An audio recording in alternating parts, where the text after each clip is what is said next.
subir à tribuna e responder os questionamentos da comissão de sabatina. Candidato Bruno Coelho de Souza.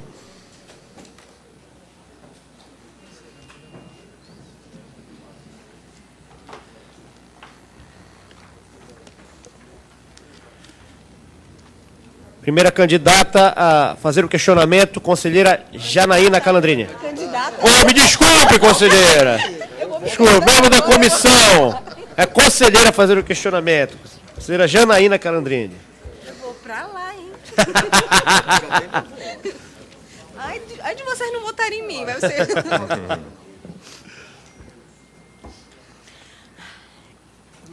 Candidato, a maioria das cortes estaduais de justiça tem um expediente de 8 às 18 horas. Entretanto, a do TJE do Pará limita seu expediente de 8 às 14. Qual o seu posicionamento sobre tal fato?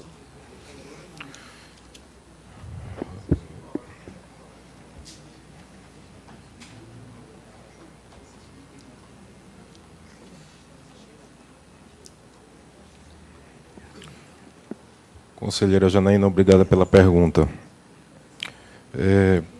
Na verdade, tudo que nós estamos debatendo aqui se relaciona com a questão da prerrogativa do advogado.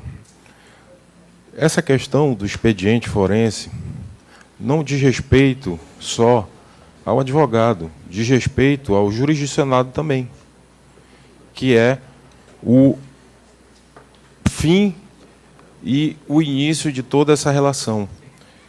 Creio que devemos olhar sobre essa ótica, porque, na verdade, as próprias prerrogativas do advogado têm como objetivo a proteção dos direitos do jurisdicionado, da parte daquele que o constituiu. Então, este horário já é insuficiente, o próprio horário de 8 às 18 já seria insuficiente para tratar as questões que abarrotam o judiciário. Imagine o horário de 8 às 14, como se costuma chamar de meio expediente, com o horário de almoço. Será que ninguém almoça na corte? Então, temos sim, o próximo desembargador escolhido pela nossa classe tem sim que se manifestar sobre esses pontos fundamentais, pontos que fazem diferença e pontos que têm muita relevância junto ao tribunal. Já vimos perguntas de todas as sortes. A questão do pela ordem, não é só pela ordem, porque o advogado não pode sustentar oralmente no agravo. Porque o prazo não pode ser estipulado, porque você tem que protocolar um pedido para sustentar oralmente no agravo. E muitas vezes, 99% das vezes, vê esse pedido indeferido. O próprio tesoureiro da OAB Nacional, doutor Antônio Neildo, publicou artigo recentemente falando da questão da sustentação oral nos tribunais, por suprimido o artigo do nosso estatuto que fala da questão de você sustentar após o voto do relator. Porque o relator tem medo de votar? Então, essas questões, só estando dentro do tribunal, para que nós possamos discutir de forma mais aberta, como o doutor César colocou, para que se estabeleça realmente o diálogo entre as duas faces da moeda, ou seja, a classe dos advogados e o judiciário. O artigo 133 coloca o advogado como elemento indispensável à administração da justiça. Então, todos esses assuntos têm que ser colocados em prática. Concordo também com o doutor César quando ele fala do regimento interno. O regimento interno do tribunal está defasado. Nós precisamos modificá-lo. E isso só através do diálogo, só através do contato. Bruno, 10 segundos. Muito obrigado pela pergunta e assim eu encerro o meu pronunciamento. Próximo candidato a proceder. Oh, meu Deus do céu, eu estou prestando atenção nos candidatos e estou... Próximo conselheiro a proferir a pergunta, conselheiro Roberto de Oliveira.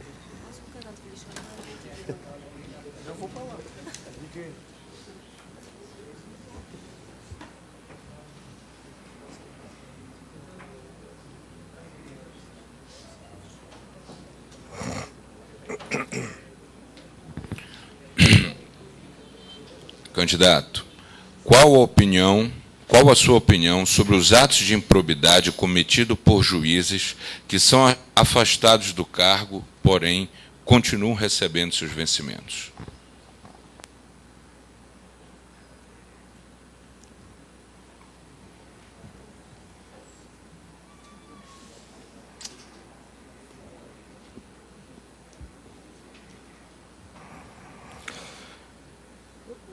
Conselheiro, obrigado pela pergunta.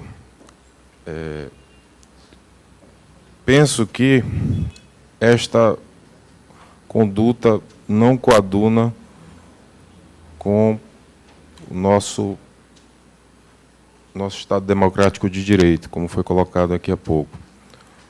Todo cidadão tem direito à ampla defesa, porém, se existe esse tipo de desconfiança, ou se existe a prova materializada, devemos tomar alguma atitude quanto a esse tipo de fato.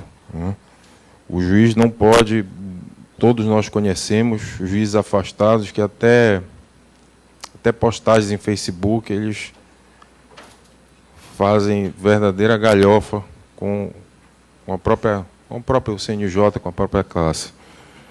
Então, creio que a OAB sempre se insurgiu contra isso, se insurgirá, e o candidato que daqui for guindado ao desembargo deve também ter sua voz neste sentido, de que não se pode coadunar com esse fato de que juízes estejam afastados e recebendo vencimentos, muitas vezes,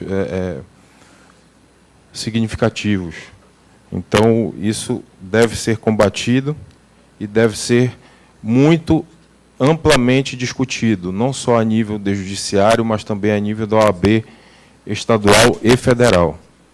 15 segundos, candidato. Obrigado. Obrigado pela pergunta. Conselheiro Jefferson Barcelar.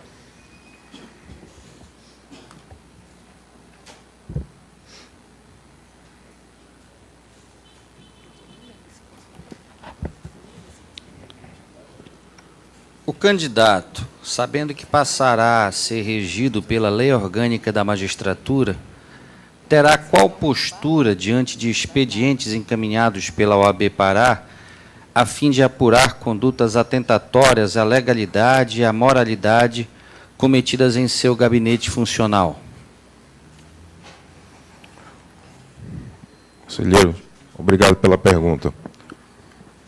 Na verdade, a conduta deve ser a de todos os colegas de dar celeridade a essa resposta, apurar os fatos, mas não só isso. Acho que o candidato que estiver no Tribunal de Justiça do Estado do Pará deve não só combater essa prática, expurgar essa prática, mas também, em defesa das prerrogativas e em defesa de tudo que interessa à classe dos advogados do Estado do Pará, participar de toda e qualquer reunião, de todo e qualquer evento, de toda e qualquer discussão que diga respeito à nossa classe. O presidente desta casa, Dr. Jarbas Vasconcelos, em sua gestão exitosa, juntamente com a desembargadora presidente do tribunal, esteve em várias e diversas situações com ela para resolver os mais diversos assuntos. E quantas vezes, não sei dizer ao certo, mas quantas vezes ele foi acompanhado por um desembargador do nosso 5º Constitucional. Então, esse tipo de relação que temos que estreitar com o Poder Judiciário, porque, como disse anteriormente, somos duas faces da mesma moeda. Então, efetivamente, a prática deve ser apurar, expurgar e realmente combater esse tipo de prática, porque, volto a frisar, temos que olhar para as prerrogativas do advogado. Temos sempre que realmente ver o outro lado, porque deste outro lado foi a nossa origem, a nossa história. Então, nós sabemos as dificuldades inerentes a ele para chegar ao gabinete de um desembargador e despachar um processo para um jurisdicionado nosso cliente. Muito obrigado pela pergunta. Conselheiro Denis Serruia.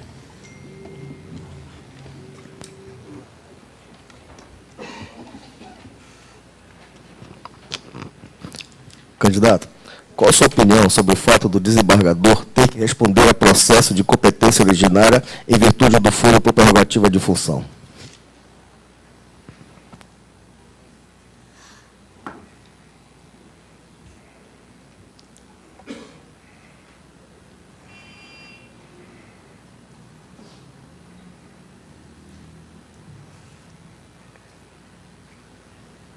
Realmente, essa é uma pergunta que temos que atentar, temos que discutir e, principalmente, voltando à questão do regimento interno e de outras normas da lei orgânica da magistratura, temos que estudar com muito carinho, para que isso não esbarre novamente na questão das nossas prerrogativas.